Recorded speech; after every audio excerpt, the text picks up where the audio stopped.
You arrive in a Korea not yet divided, but already broken. It's August 1945. The Second World War has ended.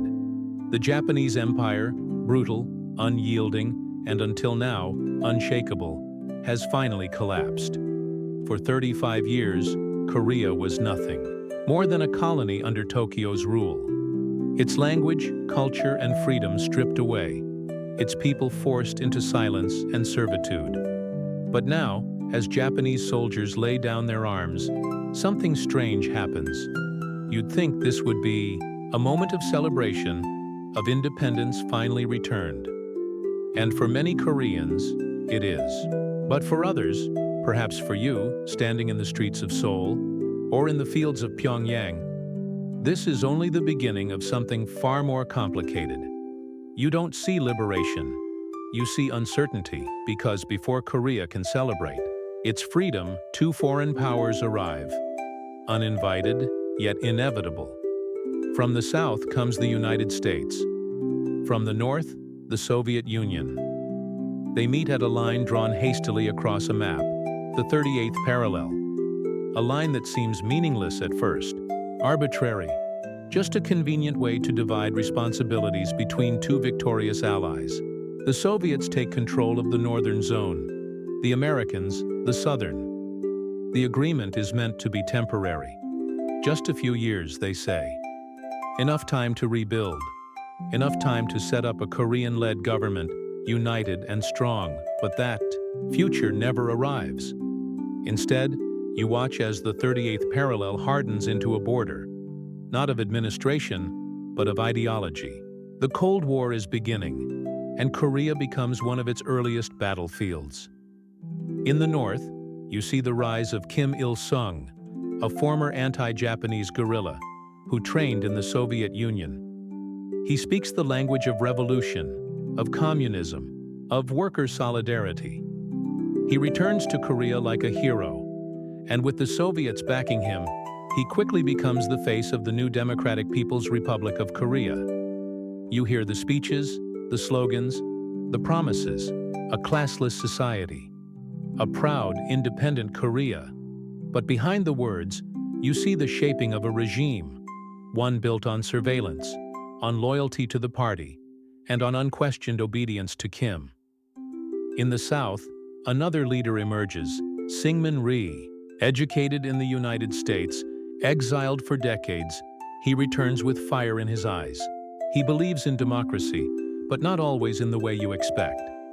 He is fiercely anti-communist, ambitious, at times authoritarian.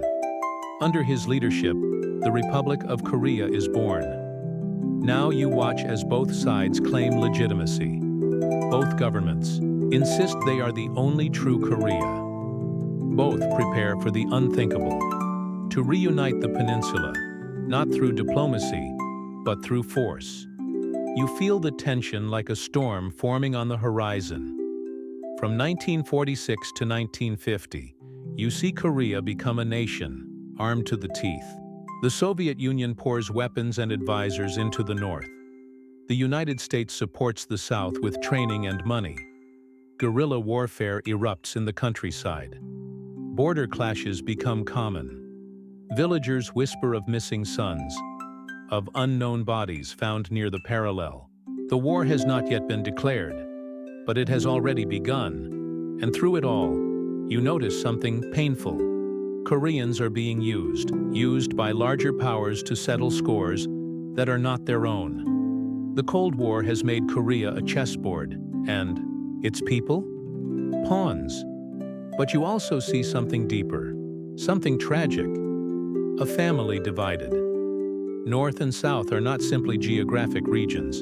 They are brothers, sisters, cousins, ripped apart by politics and ideology. Some send letters across the divide. Others send bullets. You begin to wonder, when lines are drawn on maps by foreign hands, who pays the price? As the years pass, you sense a buildup. The North grows bolder. Kim Il-sung visits Moscow, then Beijing. He asks for support, military, strategic, moral. He believes the South is weak. He believes the United States will not intervene. And most of all, he believes the time to strike is now. In the South, Syngman Rhee speaks openly of reunification. He wants to march north, to bring all Koreans under one flag. But he lacks the strength. His government is corrupt, fragile, and increasingly unpopular. Yet still he pushes for confrontation. And so you find yourself in a land trembling on the edge of war. You walk the streets of Seoul, and you hear rumors of troop movements, of strange silences across the border. You speak to farmers near the parallel, and they tell you the earth itself seems to know. Something is coming, something unstoppable. Then, one morning in June 1950, you wake to the sound of artillery, but that is for later. For now, you stand in a Korea that has not yet exploded, but is moments away. You look around and see a country rich in history, torn by empire, divided by ideology. You see people who simply wanted freedom, now trapped in a conflict not of their choosing. You see a war approaching, not just between North and South, but between East and West, between communism and capitalism, between hope and destruction. And, most of all, you realize this. This war will change the world, but the world may forget it. You stand on the 38th parallel, and though no war has been declared, the air already carries its scent. To your north lies a nation forged in revolution. The Democratic People's Republic of Korea, under Kim Il-sung, moves like a disciplined machine. Streets in Pyongyang are lined with red flags. Giant portraits of Kim hang from every government building. Children march in formation, chanting songs of loyalty to the great leader. The ideology is clear: juche, self-reliance, mixed with Marxist-Leninist doctrine. But beneath the slogans, you see something else: ambition. Kim does not merely govern, he dreams. He dreams of a unified Korea, one where the South is brought under his rule. To him, the Republic of Korea is a puppet of the West, an insult to Korean sovereignty. And so he prepares, not with words, but with weapons, with Soviet assistance. The North trains an army unlike any Korea has seen before. You watch it grow from a collection of former guerrillas and Chinese veterans into a structured modern force, the Korean People's Army, KPA. It is well-equipped, well-trained, and highly motivated. Tanks arrive from Moscow. Artillery rolls in. Soviet advisors teach strategy, discipline, and above all, how to win quickly. In Kim's vision, the war won't last long. He imagines a swift invasion, the South's collapse, a triumphant march through Seoul, and then the peninsula, his. He pitches this plan to Stalin, who at first is hesitant. The Soviet leader does not want direct confrontation with the United States. But by 1950, with China now communist and the Americans seeming distracted in Europe, Stalin agrees, cautiously. He provides weapons, blueprints, and his blessing, but warns, if America intervenes, the North is on its own. Still, to Kim, it is enough. Now you cross to the south. In Seoul, the atmosphere is different. The Republic of Korea, led by Syngman Rhee, wears the garments of democracy but walks a narrower path. Rhee, educated in the US, speaks of liberty, but rules with a tight grip. He jails political opponents. He suppresses dissent. He calls for reunification, not through peace talks, but by marching north. Yet you can feel the cracks. The South's army, the Republic of Korea Army, ROKA, is undertrained and under-equipped. The United States has provided aid, yes, but mostly in the form of advisors, not weapons. Washington fears that giving Rhee tanks and bombers will provoke a war, not prevent one. And so, the ROKA has no tanks, little artillery, few heavy weapons. They are taught to defend, not to attack. But Rhee, like Kim, has dreams, and dreams can be dangerous. You watch the border, and it simmers. Night raids, skirmishes, political assassinations. Northern commandos sneak into the south to incite rebellion. Southern police round up suspected communists and jail them, often without trial. Entire villages become battlegrounds of ideology.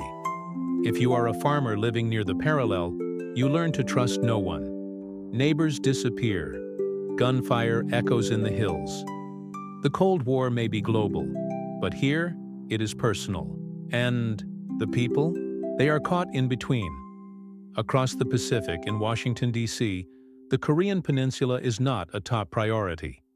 The United States, under President Harry S. Truman, is focused on Europe, on Berlin, on rebuilding Western allies, on countering Stalin, in Germany and Eastern Europe. Korea is considered a peripheral interest. Important, yes, but not vital. Many in the U.S. government assumed the Soviets would not risk open conflict in Asia. And so, in early 1950, Secretary of State Dean Acheson delivers a speech. In it, he outlines America's defensive perimeter in Asia. He lists Japan, the Philippines, and the Pacific Islands. But Korea is not mentioned. You may not realize it at the time, but to Kim Il-sung, this is a green light. Meanwhile, in Beijing, the winds shift. Mao Zedong has won the Chinese Civil War. The People's Republic of China has just been born. Mao and Kim share a common ideology and an enemy, imperialism. But China is still exhausted from decades of war. Mao does not immediately offer troops or weapons, but he assures Kim of moral support and promises to consider intervention if absolutely necessary.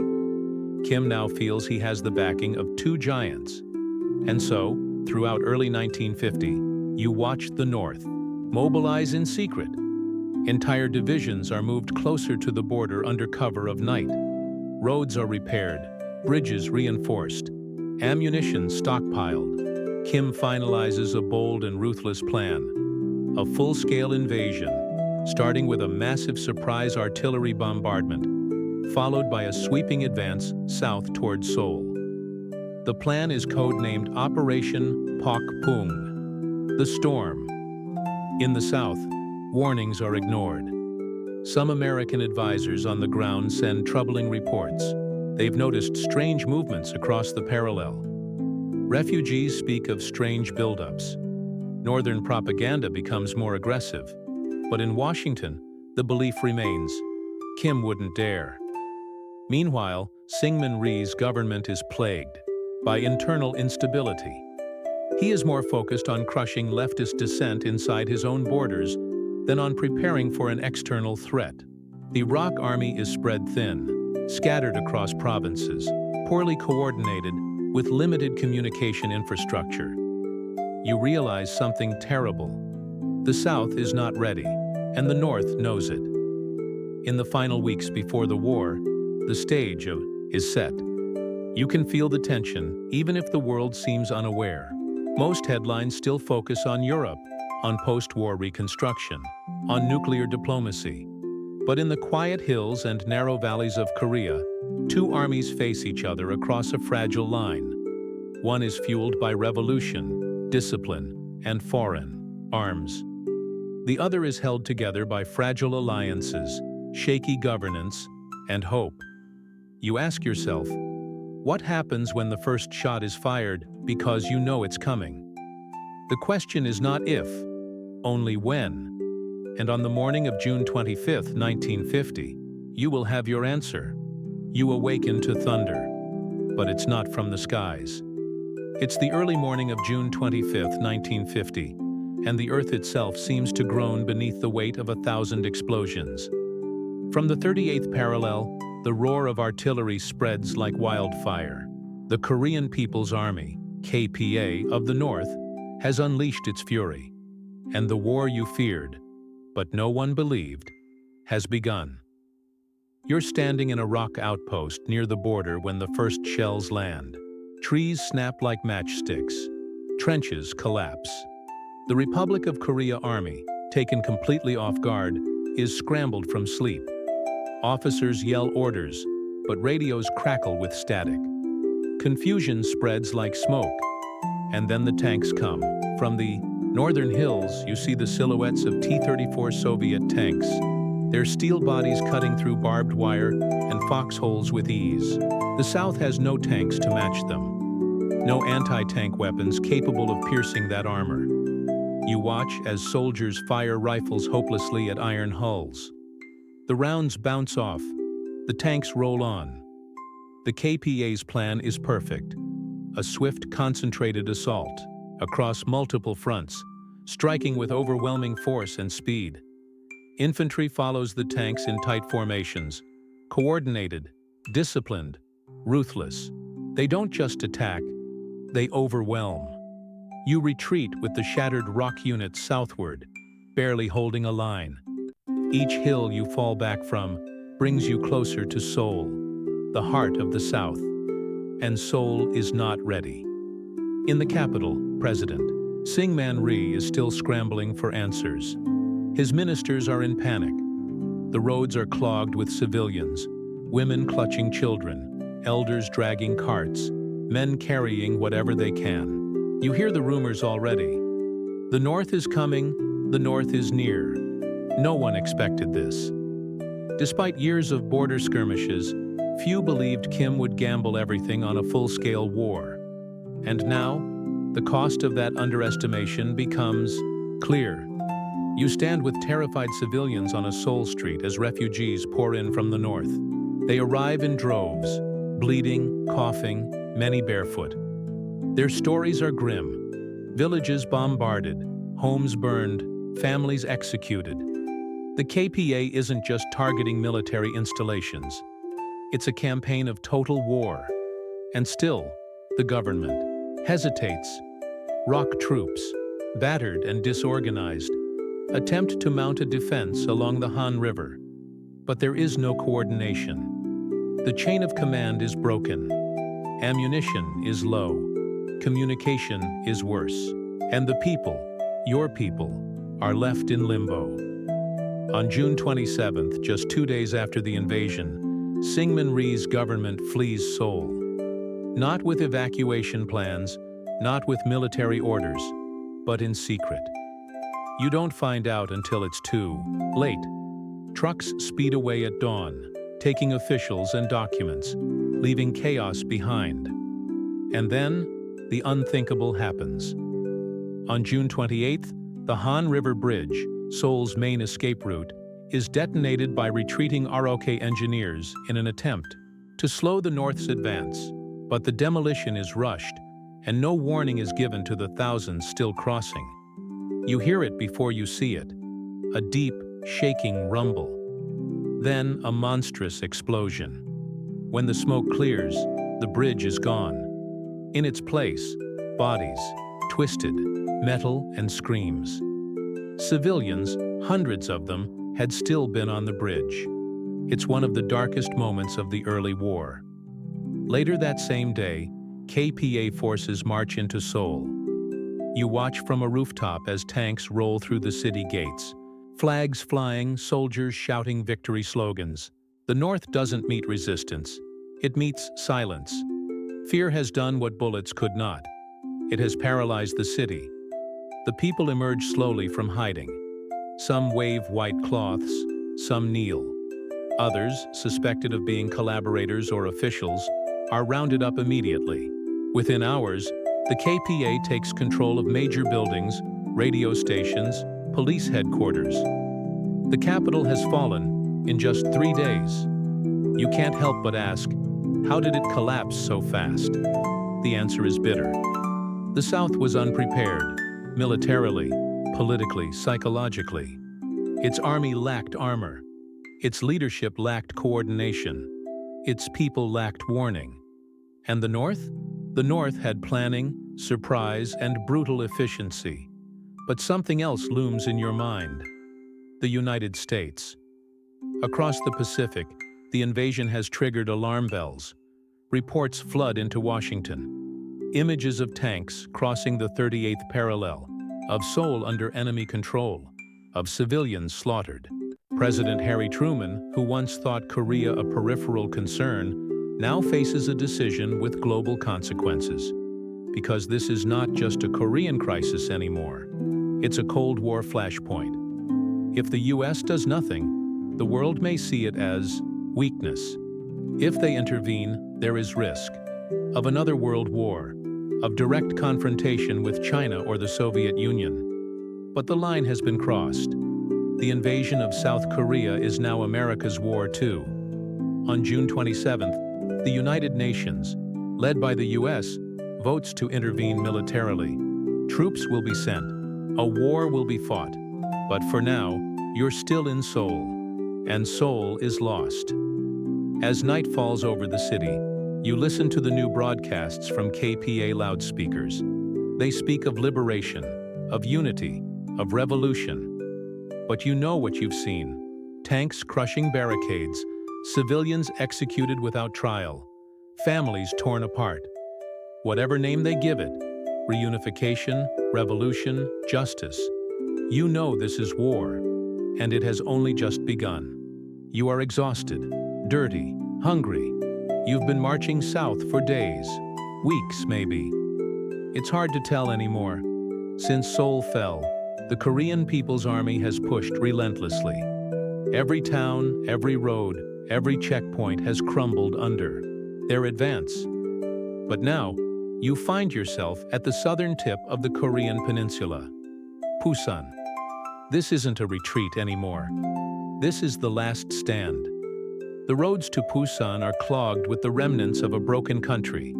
Civilians by the tens of thousands, wounded soldiers limping beside them, carts and bicycles piled with whatever belongings could be saved. You walk among them, your boots dragging through dust and mud. Rumors swirl. The Americans are coming. You want to believe it. Because without help, there is nothing left to defend. The ROK Army has been decimated. From nearly 100,000 troops. Before the war, only a scattered, disorganized fraction remains. Morale is low. Ammunition is scarce. No tanks, no air cover. But then, one morning, you hear the sound that changes everything. It's not artillery, not tank treads. It's the rumble of aircraft. You look up. US planes, sleek, fast, marked with stars, slice across the sky. They're not bombing Pusan. They're circling it, protecting it. Hope returns in the shape of wings. The United States enters the war. President Harry Truman, barely 48 hours after Seoul fell, ordered US forces to support South Korea. Not just advisors or supplies, combat troops, and not just from America. Under the banner of the United Nations, 16 other nations would send support. But in these early days, it's the Americans who arrive first, and arrive fast. You see them on the docks of Pusan. Fresh uniforms, steel helmets, rifles slung confidently. They're part of the 24th Infantry Division, rushed from Japan. They look young, strong, but untested. Soon you hear of the first American battle at Osan, just north of Pusan. You wait for victory, but what comes instead is a brutal wake-up call. The Battle of Osan is a disaster. The US soldiers, brave but green, are overwhelmed by North Korean T-34 tanks. They barely have enough anti-tank weapons. When the smoke clears, nearly 150 Americans are dead, wounded, or missing. The North Korean war machine is more powerful than expected, and now it knows it can punch through even American lines. Still, the Americans do not retreat. They fall back, regroup, dig in. And this time, they are not alone. The surviving ROK units, ragged and weary, join the Americans. Civilians bring food, dig trenches, patch uniforms. From chaos, a fragile alliance is forged, not just between soldiers, but between peoples. Together, they form the Pusan perimeter. It's more than a defense line. It's a last breath. The perimeter stretches around Pusan like a crescent moon, following rivers, mountains, and hastily fortified towns.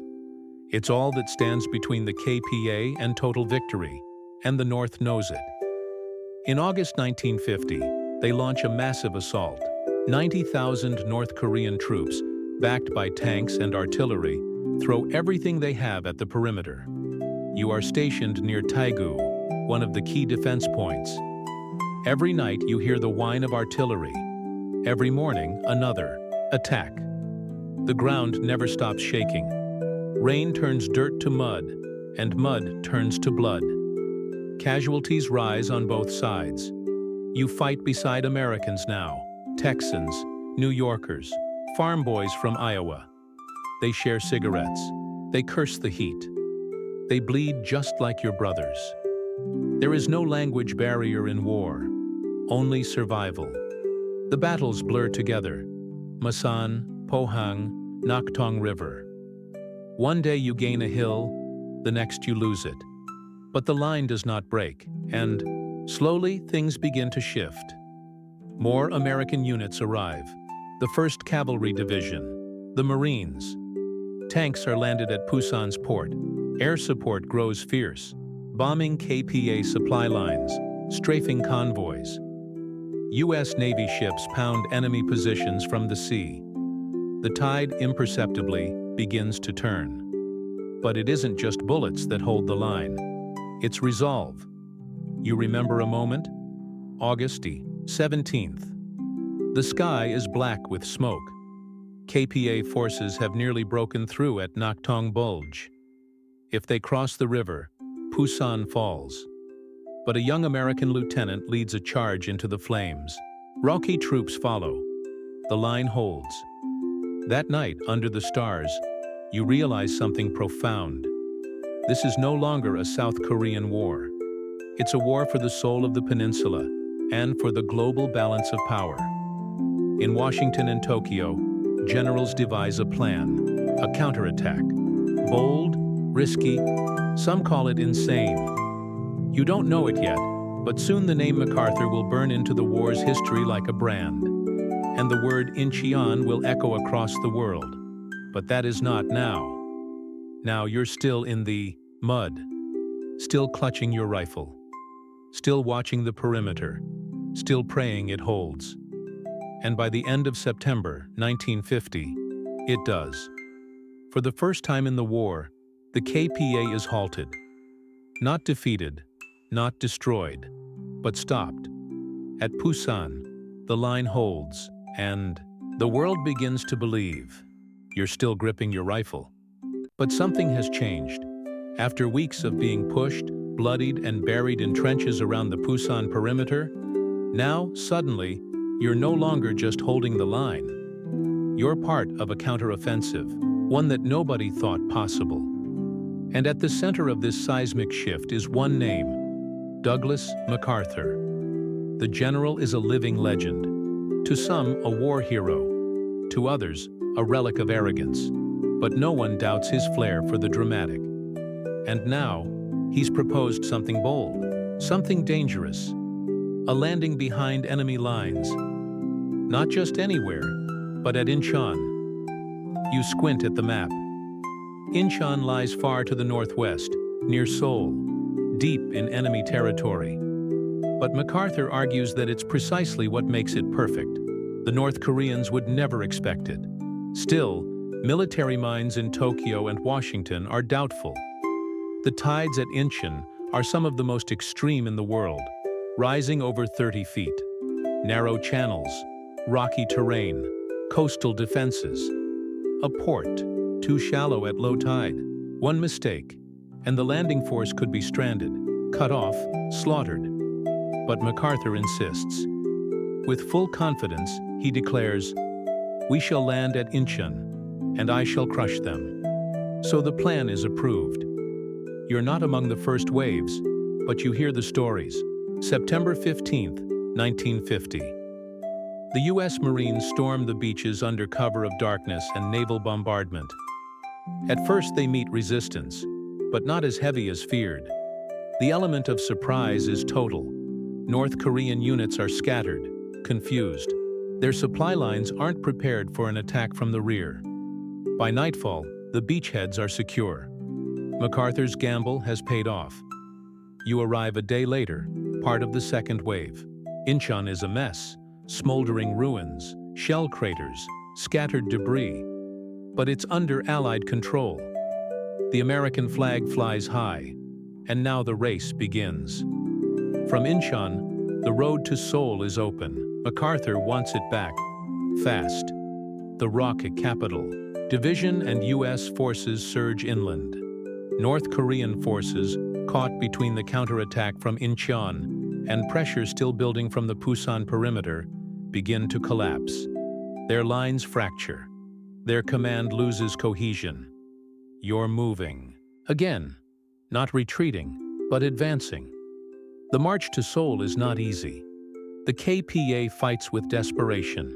Every street, every alley becomes a battleground. Urban warfare, close quarters, smoke-filled rooms, snipers hidden in ruined buildings. But the momentum is yours. You can feel it in your bones.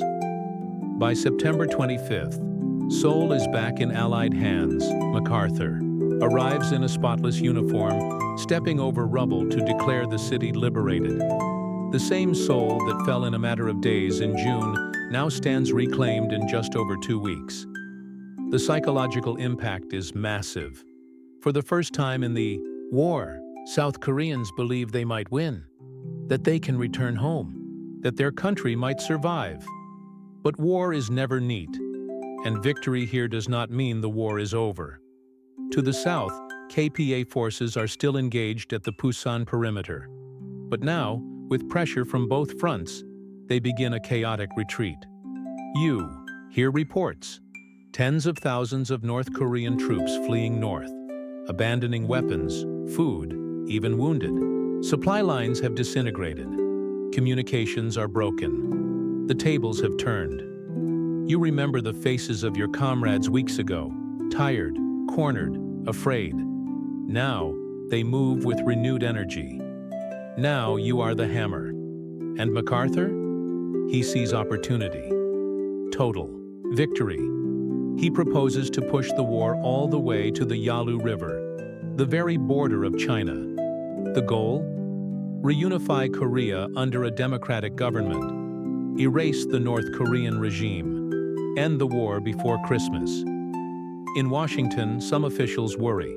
Pushing too close to China's border may provoke them. China has issued warnings. If UN troops approach the Yalu, they will not sit idle. But MacArthur is undeterred. And so, the new orders come. Advance north. You cross the 38th parallel in October. Just 4 months ago, you were cornered in a shrinking patch of land around Pusan. Now you're marching into enemy territory, waving to grateful civilians, stepping through towns once under communist banners, now cheering for liberation.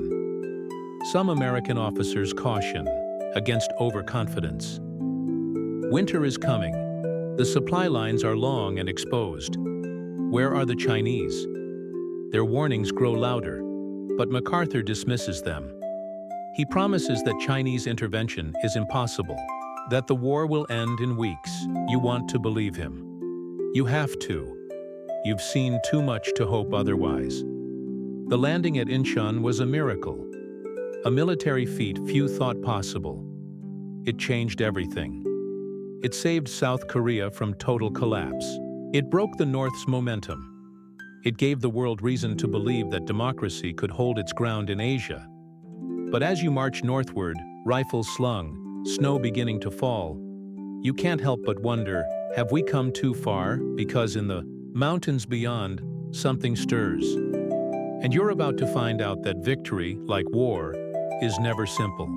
The border is invisible. No flags, no barbed wire, no warning signs. Just a simple road, curving northward through brown hills and silent villages. And yet, when you step across it, you know you've crossed an invisible line into a different war. You've left South Korea behind. You are now marching deep into North Korean territory, past the 38th parallel. And the air is colder here. For weeks now, the enemy has been in retreat. The Korean People's Army, KPA, is scattered, hiding in the mountains or fleeing across rivers. You pass trucks abandoned in ditches, rifles buried in ditches, boots still tied to bodies that no one bothered to retrieve. But something feels wrong. It's too easy. The KPA was ferocious just weeks ago. How could they have vanished so quickly? Is this really the end? Has total victory come this fast? That's what General MacArthur believes. From his headquarters in Tokyo, he issues a triumphant message. The boys will be home by Christmas, and so you keep marching north. Snow beginning to fall in thick sheets. Frost clings to your helmet. Your breath comes out in short, white puffs. The road leads north. North to the Yalu River. North to China. The warning signs are there. Chinese radio broadcasts grow louder, sharper. Propaganda leaflets drop from planes. If you cross the Yalu, you will face destruction. But no one listens, or at least, no one in command. MacArthur dismisses the idea of Chinese intervention as bluff and bluster. He calls China a paper tiger. He's convinced that they won't dare to fight the United Nations, especially not the United States. Besides, the intelligence says otherwise. There are no major Chinese units detected, no large troop movements. The terrain is rough, perfect for hiding, but the reports are confident. China is watching, not acting, so the order is clear. Push forward. By late October, UN forces are split. You're in the east, near the Chosin Reservoir, part of the US Corps.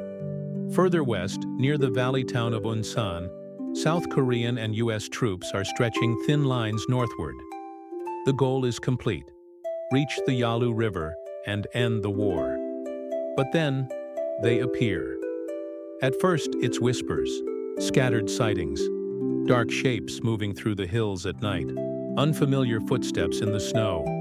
Then, on October 25th, the whispers turn to gunfire. A Roka division near Unsan is suddenly overrun, not by remnants of the KPA, but by waves of Chinese soldiers pouring through the mountains like ghosts. They wear padded uniforms. They don't use radios. They travel at night and disappear by morning. They are everywhere, and they are invisible. You hear about it a day later. The word spreads fast. China has entered the war. The People's Volunteer Army, despite the name, a highly trained force from the Chinese military, has launched a secret intervention. They've crossed the Yalu in silence. And now, they're surrounding you. The generals in Tokyo are stunned. MacArthur insists this is a limited action. He still believes victory is within reach. So you keep pushing north, through freezing valleys, deeper into the mountains, deeper into the dragon's mouth. The Chinese know the terrain. You don't. They blend into the forests. They wait for nightfall. And then, with bugles and whistles, they charge. Thousands at once. Human wave attacks. You fire until your barrel is red hot, and still they come.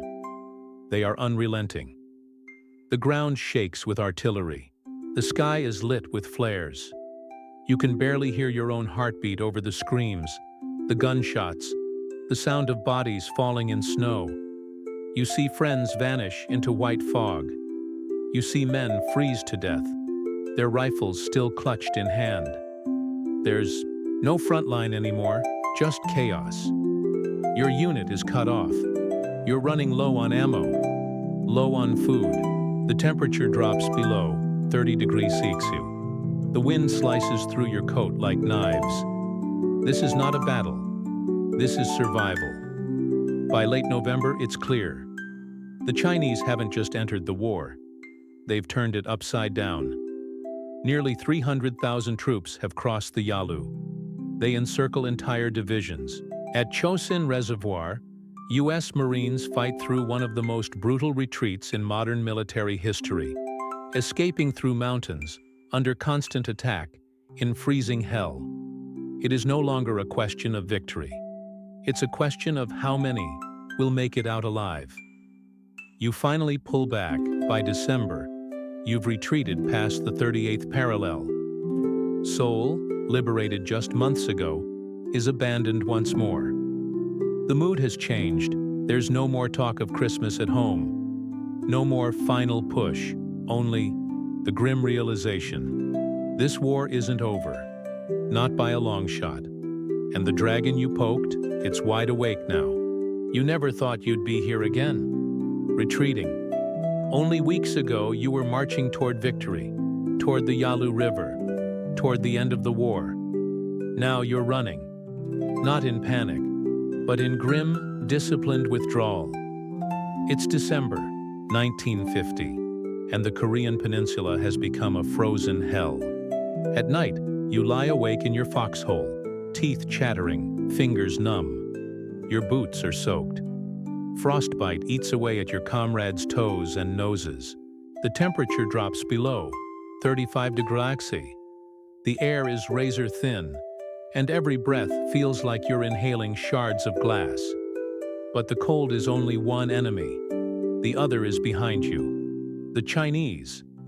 They came down from the mountains like a tidal wave, not with tanks or planes, but with men, thousands upon thousands of them. Silent by day, relentless by night.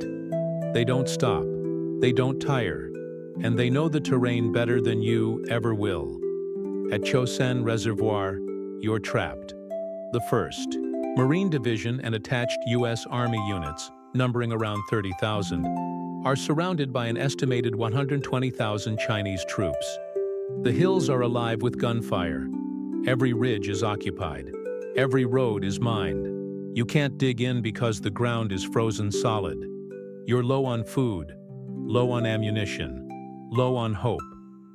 There is only one option: break out, so you begin the march. A fighting retreat, southward through enemy lines, mountain passes, and ice-slicked roads. Every step is a battle.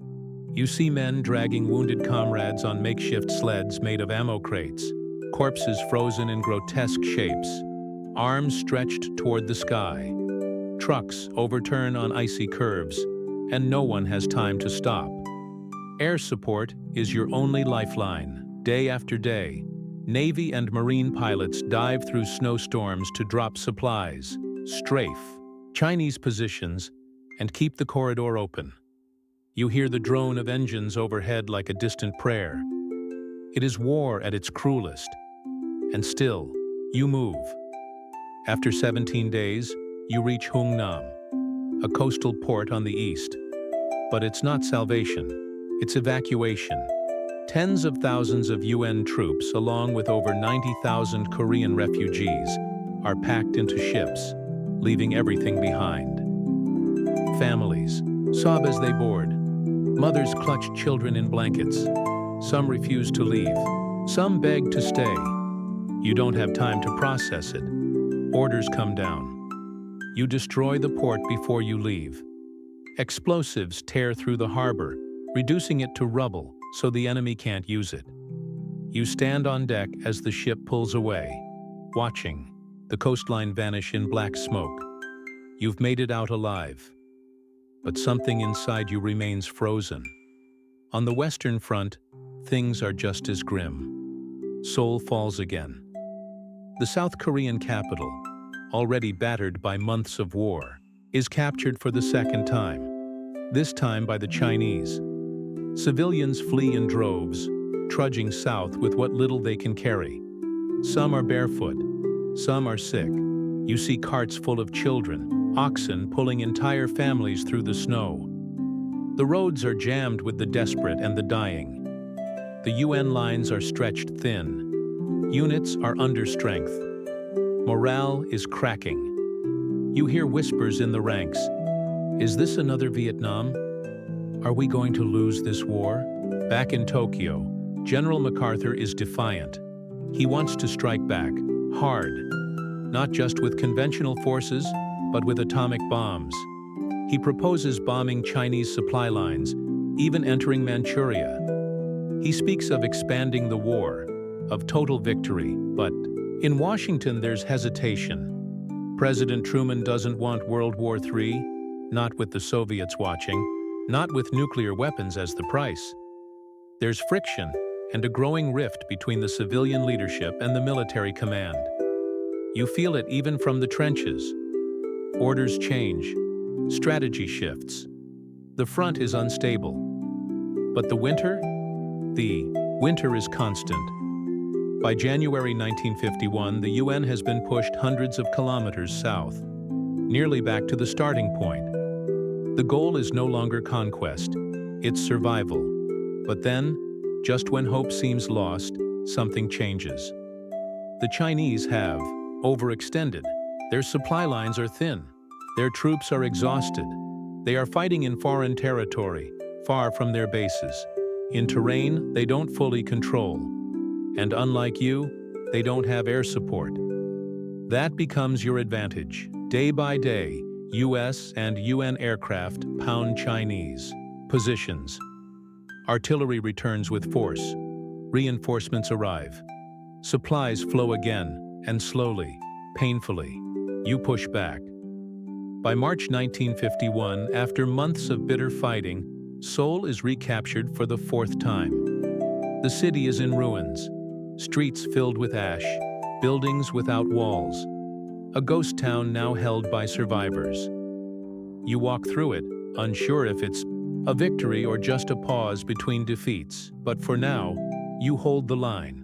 You're not the same soldier who landed in Busan months ago. You've seen too much, felt too much, fought too hard. The war isn't over, but you've made it through the darkest winter of your life. And as the spring thaw begins, the question remains, what comes next? You've come full circle. The front stabilizes roughly where it began, the 38th parallel, that invisible line drawn by diplomats years ago, now soaked in blood and trench mud. But this time, you're not advancing. You're not retreating. You're digging in. The war has entered its third act, not one of sweeping offensives or dramatic landings, but of attrition, entrenchment, and political chess, and you're stuck right in the middle.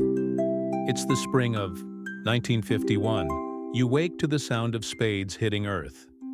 Every day, you and your comrades dig bunkers, reinforce trenches, lay barbed wire.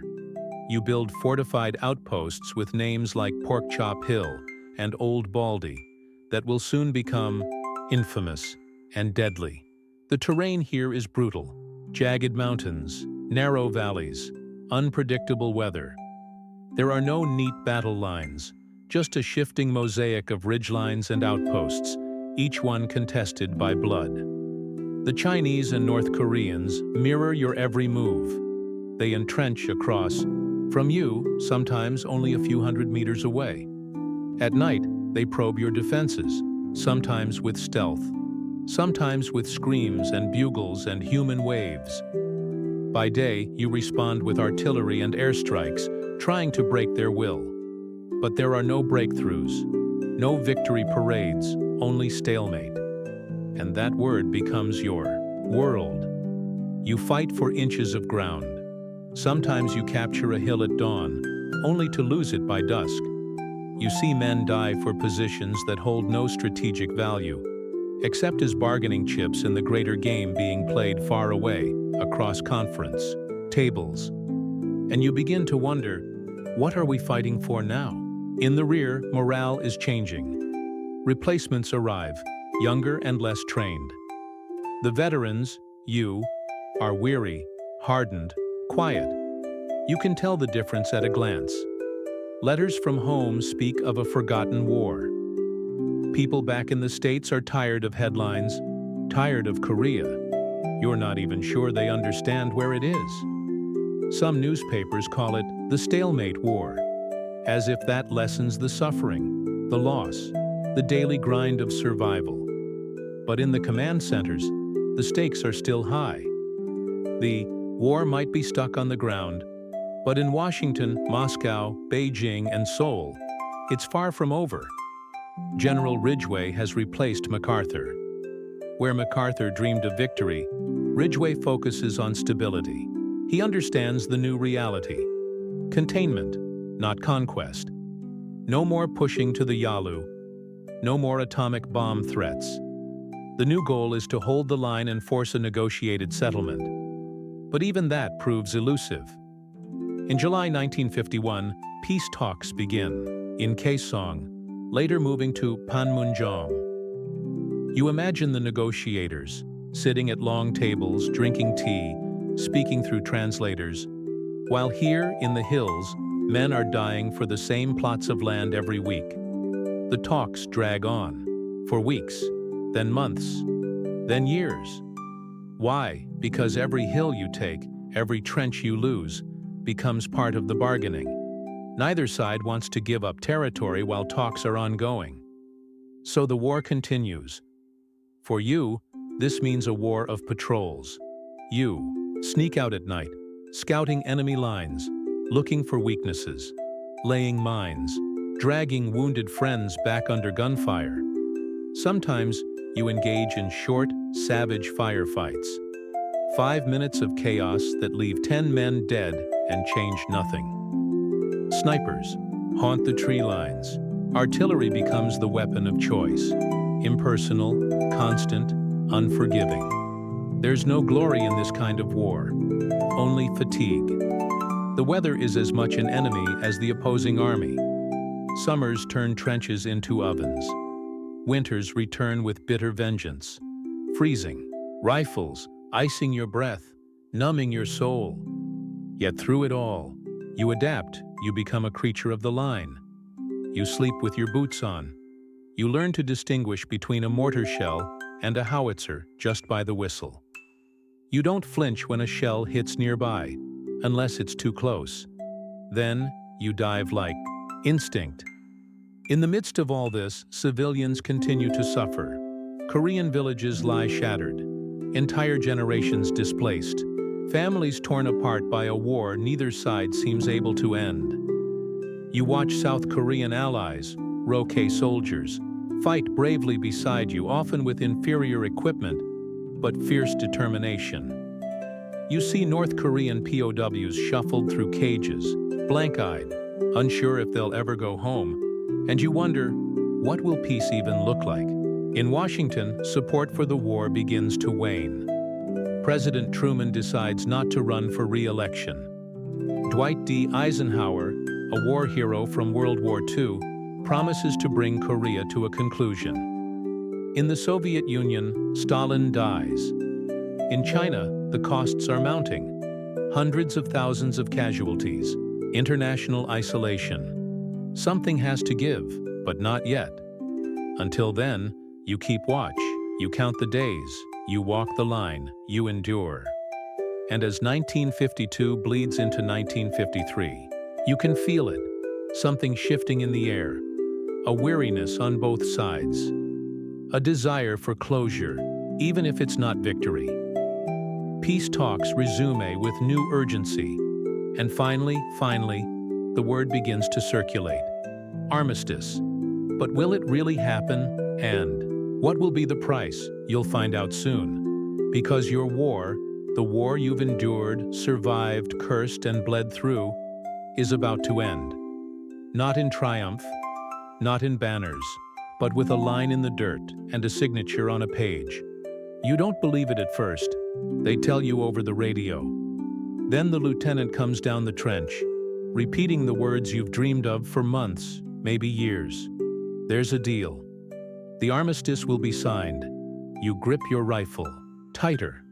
Not because you're ready for a fight, but because your body no longer knows how to respond to anything else. Peace, or something like it, is coming. But you don't celebrate. Not yet, because this war, your war, has never made anything simple.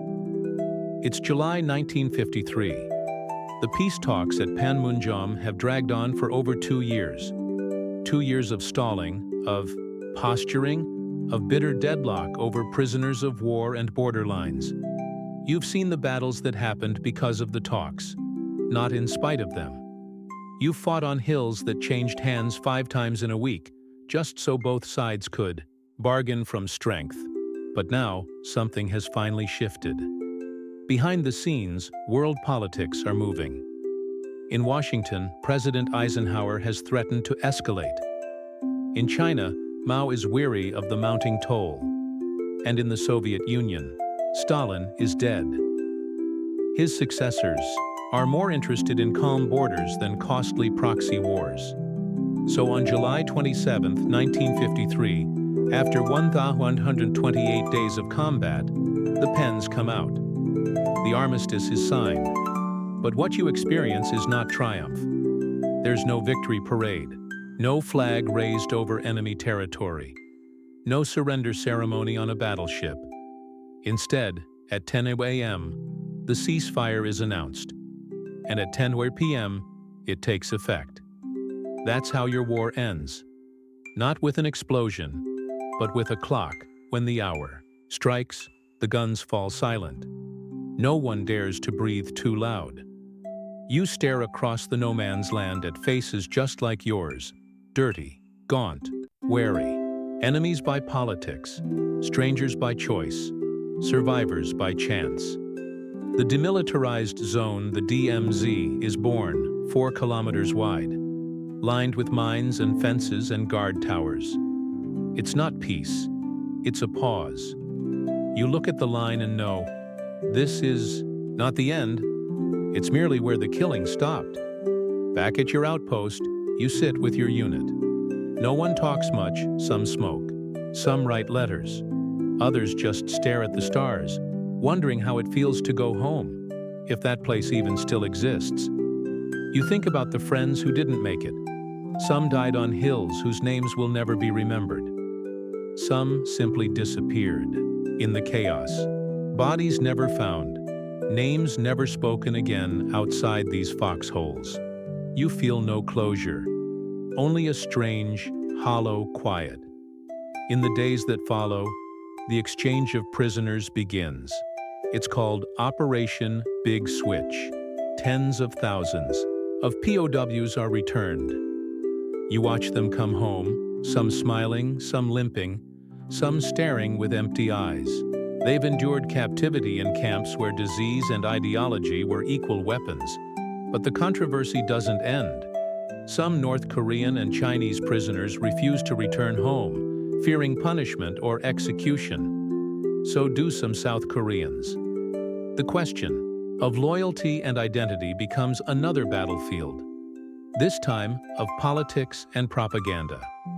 You realize the war may be over, but the wounds are still raw, on both sides. When your turn comes to leave, it doesn't feel real. You pack your gear, say quiet goodbyes, board a truck that rolls away from the front lines. As the hills fade behind you, a single truth settles in. You survived, but you've left a part of yourself in those trenches, and you're not sure what comes next. Back in the States, there's no grand welcome. No parades, no ticker tape. People are polite, grateful maybe, but distant. They call it the Forgotten War. Not out of cruelty, but because they never fully understood it. You weren't fighting Hitler. You weren't liberating Paris.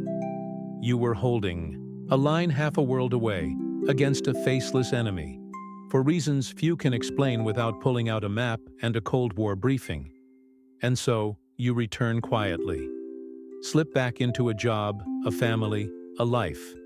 But you carry the echoes of artillery in your bones. The world, meanwhile, shifts beneath your feet. South Korea begins to rebuild. Slowly, painfully, with American aid and its own resilience. North Korea becomes a hermit kingdom, ruled with an iron grip by Kim Il-sung. The 38th parallel remains, a scar across the peninsula, a monument to a war that couldn't be won and wouldn't be lost. Tensions continue for decades. Skirmishes, submarine incursions, artillery duels, and always the threat that the war might start again, because technically, it never ended. There is no peace treaty, only an armistice, a temporary halt. You know this. You were there when it was signed. And yet, something in you hopes that one day the line will vanish, that the DMZ will be cleared, that families divided for generations might embrace again, that the silence after the guns stopped will finally be filled, not with suspicion, but with healing. You are older now. You still remember the smells, the mud, the blood, the cordite in the air. You remember the names, the hills, the endless nights waiting for a dawn that wouldn't come.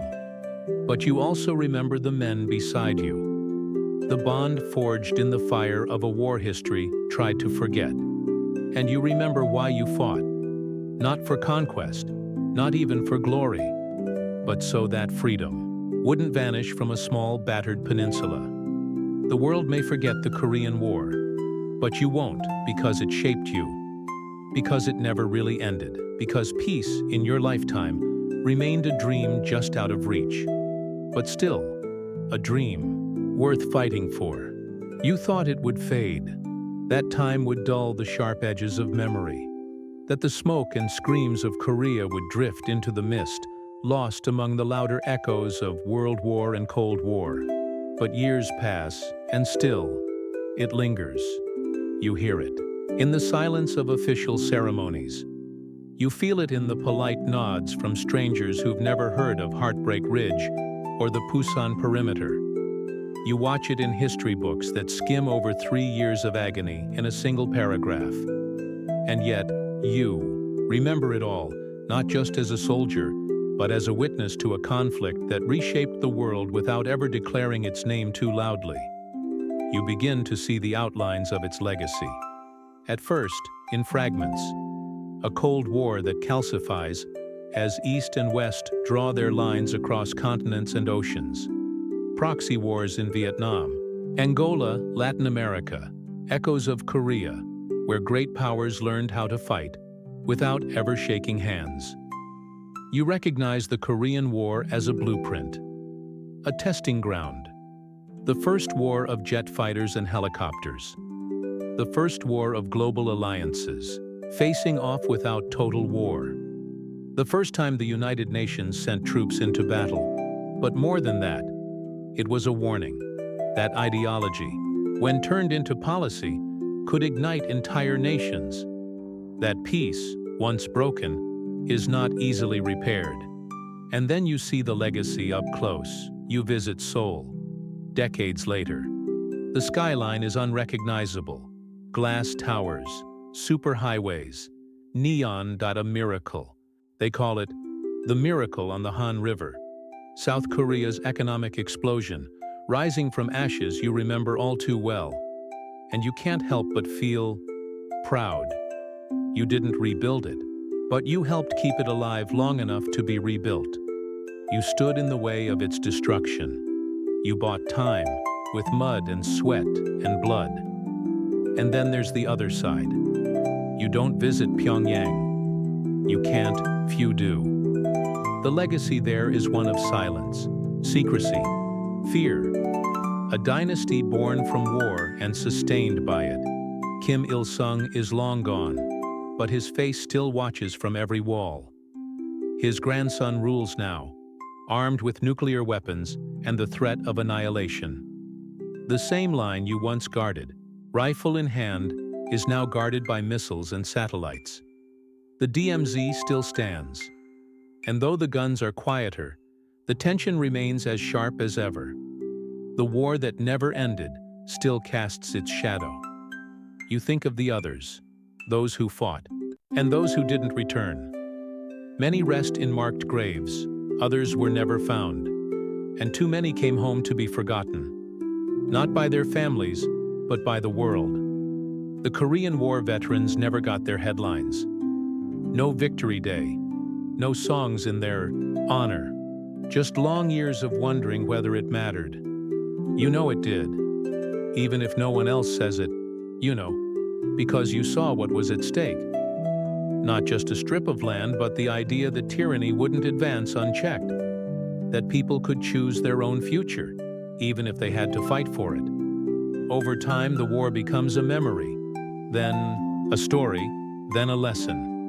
In classrooms, they call it the forgotten war, but sometimes A student asks the right question, and a teacher tells the tale of the river at Chosin, frozen with blood, of the mud at Pork Chop Hill, thick with fear, of the brothers divided, not just by borders, but by beliefs. You see the faces in those young eyes, curious, confused, moved, and you realize something. Maybe it's not forgotten after all. Maybe it's just waiting to be remembered. Now, decades later, you're older, wiser, quieter.